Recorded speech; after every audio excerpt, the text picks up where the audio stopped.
이 정도는 알아야 하는 취업 뉴스 경력 변화 전문가 신현종입니다.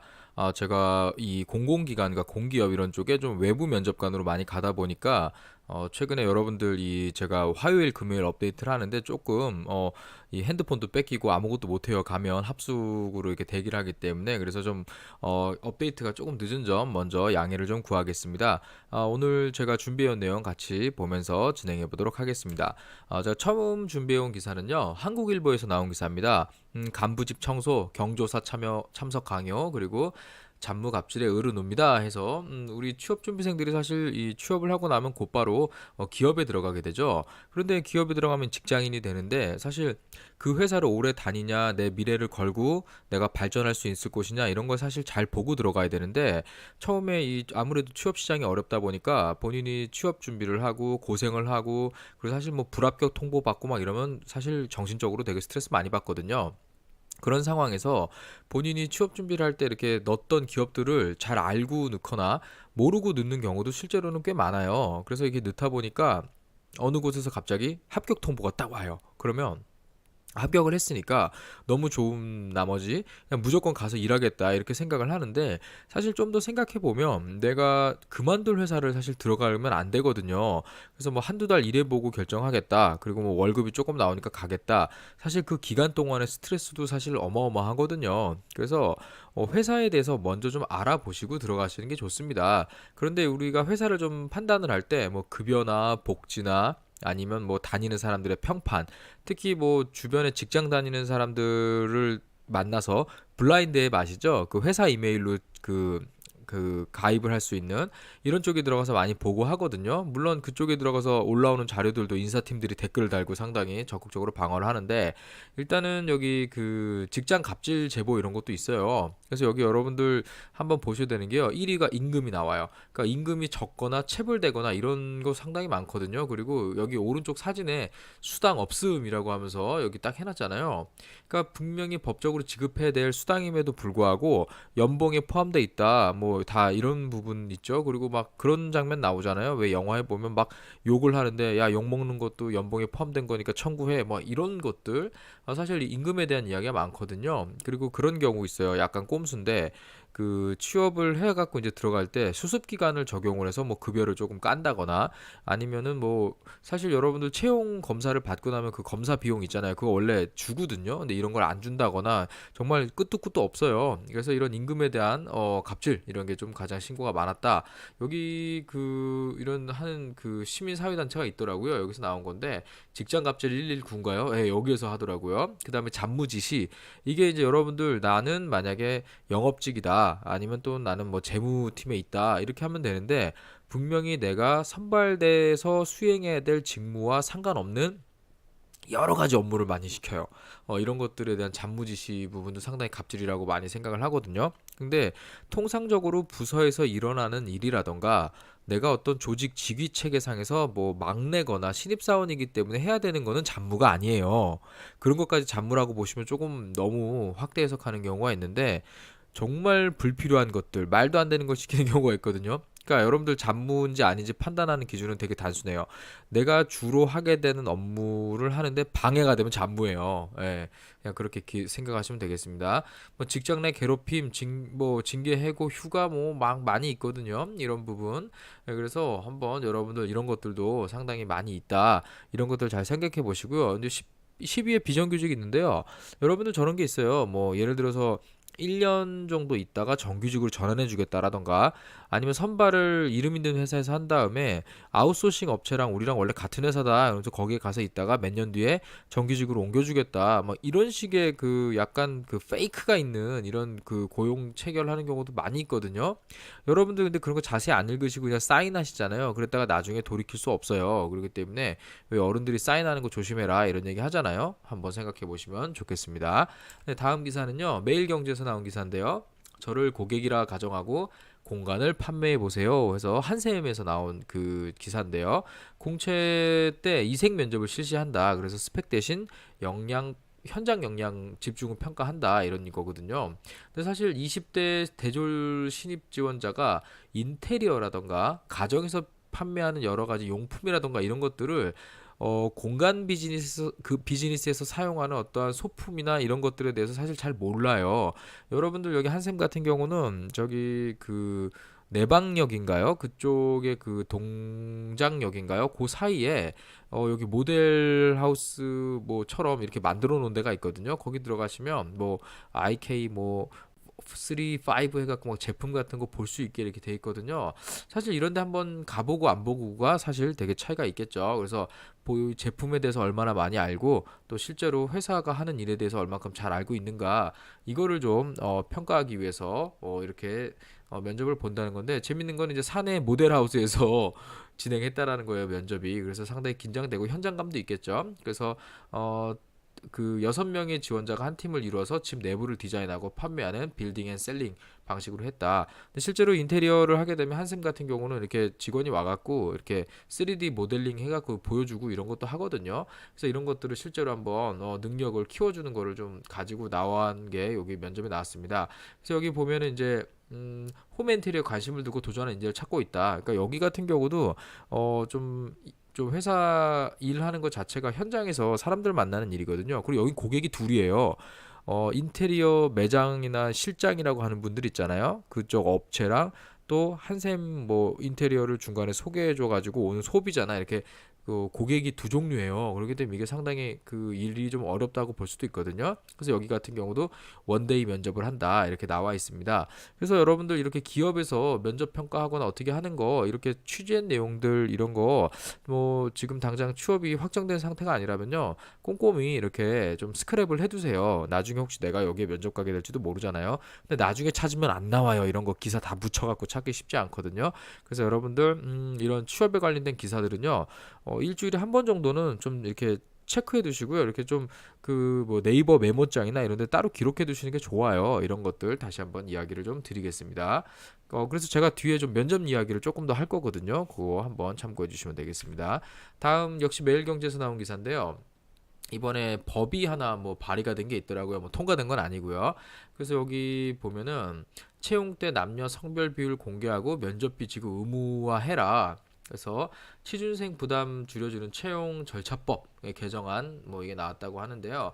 여기 보면은 이제 몇몇 이제 뭐 의원들이 이제 뭐 이런 것들을 좀 생각해서 발의를 하셨다고 이게 여기 나와 있는데요. 여기 보면 이제 그 면접비 지급 의무화 관련된 법안이 있어요. 여러분들 어떤 대기업은요 면접비를 현찰로 주지 않고요 계좌번호 적으라고 그래가지고 나중에 입금해 주는 것도 있고요.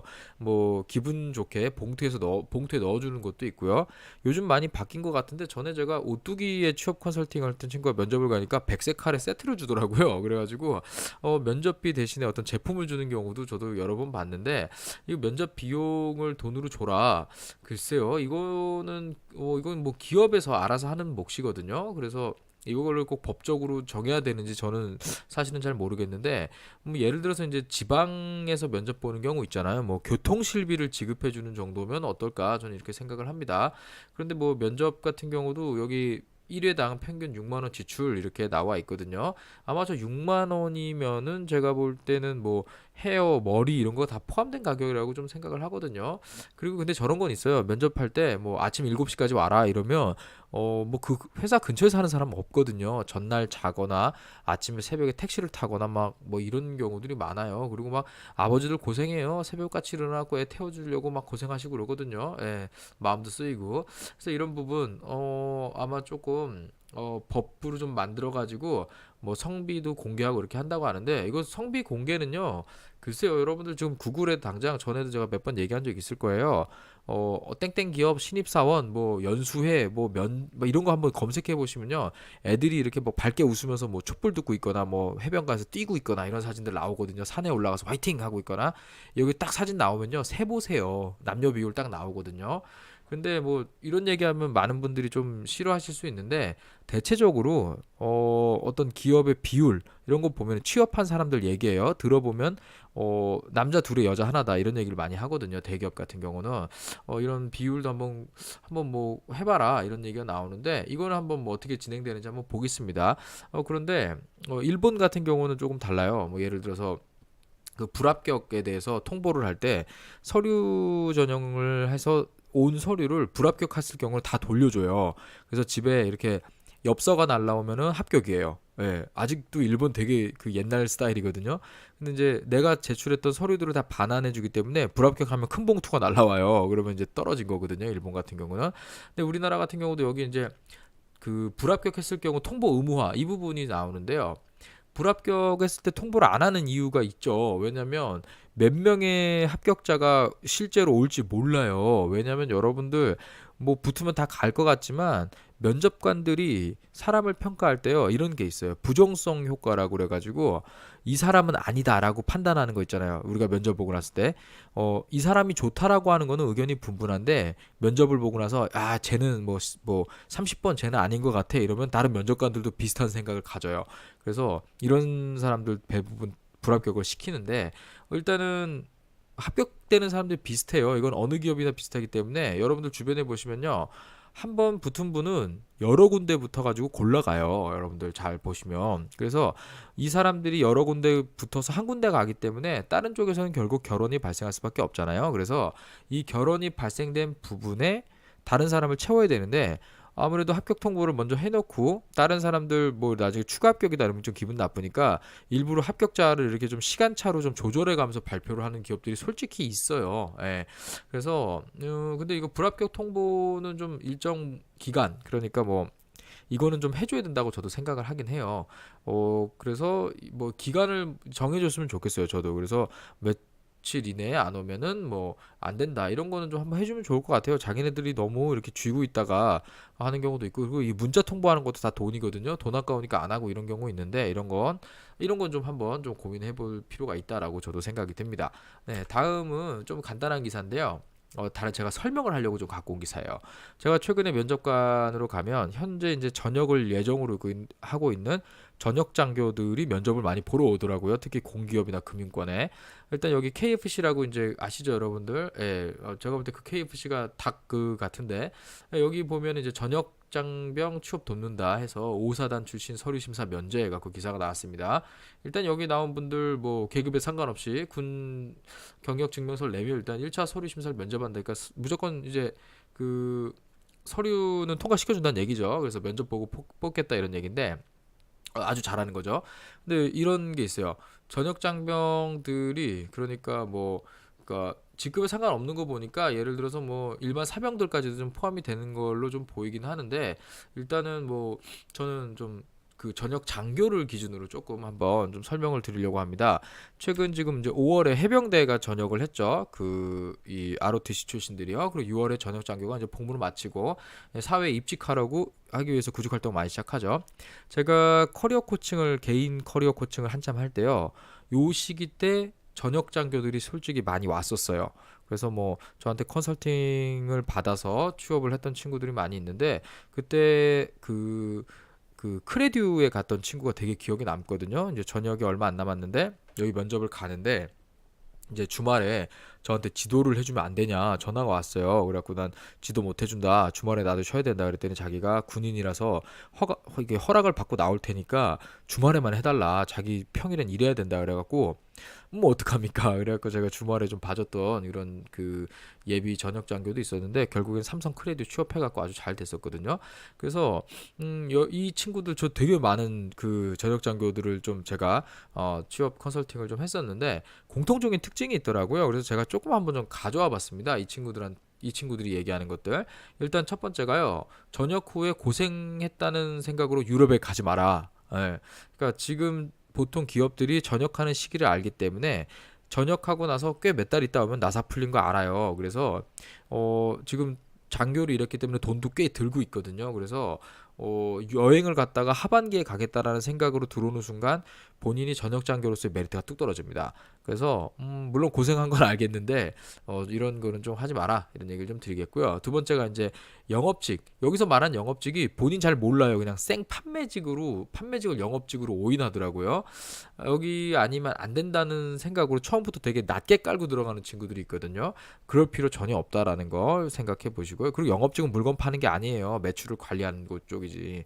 그리고 세 번째 지방대 출신 전역 장교들도 있습니다. 뭐 제가 뭐 이건 학교에 대한 얘기를 하는 건 아닌데 아무래도 좀 대기업을 쉽게 포기하는 경우들이 있거든요. 그런데 전역 장교 메리트가 반드시 있어요. 그래서 대기업에 가는 경우 저도 많이 봤거든요. 그래서 여러분들 일단은 시도를 해보시는 게 중요하다라는 거, 이 좀 자신감 가져라 이런 얘기 좀 하고 싶고요. 그리고 자기소개서가 군대로 시작해서 군대로 끝나요. 자기소개서 항목이 4개면은 4개 항목에 대해서 다 본인이 여러 이야기를 써야 돼요. 군대 이야기는 1개, 뭐 많으면 2개 정도로 해야 되는데 군에 최근에 있었던 일밖에 없으니까 다 군대 이야기로 쓰거든요. 근데 밑에 보면은 여러분들 그 전역 장교 전형 같은 경우는 다른 경쟁자들도 결국 군인이거든요. 그래서 군대 얘기해봤자 유리할 게 없어요. 그렇기 때문에 다른 스토리를 많이 개발하는 게 중요하다. 그리고 대학원에 진학하면 그냥 취업 2년 늦추는 거다.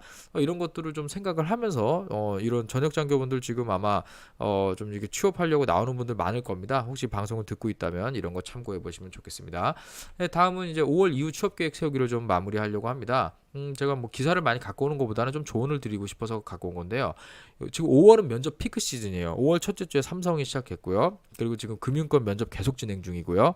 그리고 중간에 이제 빨간 날들이 화요일 날 2번 있었잖아요. 이때를 좌우로 해가지고요. 면접이 정말 많거든요. 그리고 메이저 공기업들도 대기업에 들어가는 이 인력들을 뺏기지 않기 위해서 상당히 지금 시기에 많이 하거든요. 그래서 저도 지금 오늘 방송 이걸 하고 내일 학교에서 수업하고 곧바로 이제 또 다른 곳에 지금 금요일까지 합숙을 해야 되는 입장이거든요. 그래서 저도 목요일 날 휴대폰 뺏기게 돼 있어요. 저도 그래서 금요일까지 아마 그냥 면접관 일을 해야 될 것 같은데 여러분들 지금 이 시기에 면접이 없다면 절벽을 느낄 거예요. 열심히 했는데 결과가 없고 뒤에도 또 없으니까 절벽에 섰다는 생각이 들 겁니다. 근데 사실 면접이 없다면 상반기 준비를 그냥 잘못했던 것에 대한 결과라고 생각하시면 돼요. 하반기 또 있잖아요. 그리고 제가 아까 얘기했지만 하반기와 상반기 사이에 수시 채용이 무지무지 많아요, 여러분들. 그렇기 때문에 끝이다라는 생각을 하지 마시고요. 9월에 다시 하겠다는 생각도 하지 마세요. 지금 6월, 8월에도 근데 솔직히 8월 첫째 주 그 휴가 기간에는 채용이 잘 없어요. 그러니까 7월에 합격자 발표를 해도요. 제가 해보니까 8월에 휴가가 있어서 8월 뭐 광복절 전쯤이나 그 후에 면접을 할 테니 그때 다시 전화 주겠다. 이렇게 연락하는 회사들도 상당히 많았었거든요. 그래서 일단은 휴가 기간을 제외하고는요. 대부분의 기업에서 채용을 진행한다는 거 기억하십시오. 그래서 공채가 답이 아니에요. 그래서 좀 추가 채용이 있으니까 반드시 생각을 해보시고요. 그리고 여러분들 채용 과정에서 가장 중요한 게 중요하고도 마지막이 면접입니다. 그리고 대부분의 기업들은요 면접까지 온 친구들이면요 그 앞에 어떠한 뭐 점수라던가 이런 거 평가한 부분이 있더라도요 면접에서 가장 잘한 사람을 뽑아요 결론적으로는. 그런데 면접 준비하고 계십니까? 대부분 안 해요. 대부분이 인적성에 많이 투자를 하고요. 그 다음에 자기소개서에 투자를 많이 하거든요. 자기소개서를 쓰다가 스펙이 부족해, 경험이 부족해, 또 돈을 들여서 다른 경험을 채워넣는 이런 악순환이 돌아가거든요. 근데 서류도 안 붙었는데 무슨 면접이에요? 라고 묻는 분들이 있어요. 그러면 취업 준비 방법을 잘 모르는 거죠. 왜? 취업에서 전체적으로 마지막에 최종 합격을 결정하는 건 면접이기 때문에 면접은 말을 해서 늘려야 늘어요. 기능이거든요. 말이란 건. 그래서 주변에 친구들도 좋고요. 면접 스터디도 좋고요. 어디에선가 말을 하면서 다른 사람을 보고 말을 잘 할 수 있는 연습을 계속적으로 하셔야 면접에 가셔서도 면접관한테 조리 있게 자기가 가진 생각을 딱 얘기할 수가 있어요. 그래서 면접은 평소에 연습이 가장 중요하다는 거 잊지 마시고 이런 취업 에 대한 준비를 할 때 너무 한쪽에만 쏠리지 말고요. 전부 균형 있게 준비를 하시라 이런 조언을 좀 드리고 싶습니다. 네, 제가 준비한 내용은 여기까지고요. 제가 매주 화요일, 금요일 업데이트를 합니다. 근데 제가 5월 달에 아까도 얘기 드렸지만 자꾸 이 합숙 면접 이런 데로 좀 다니면서 제가 이렇게 컴퓨터를 쓸 수가 없는 환경이다 보니까 좀 업데이트가 좀 늦거든요. 조금 양해 부탁드리겠습니다. 네, 많은 관심과 구독하기 부탁드리겠습니다. 감사합니다. 경력변화 전문가 신현종이었습니다.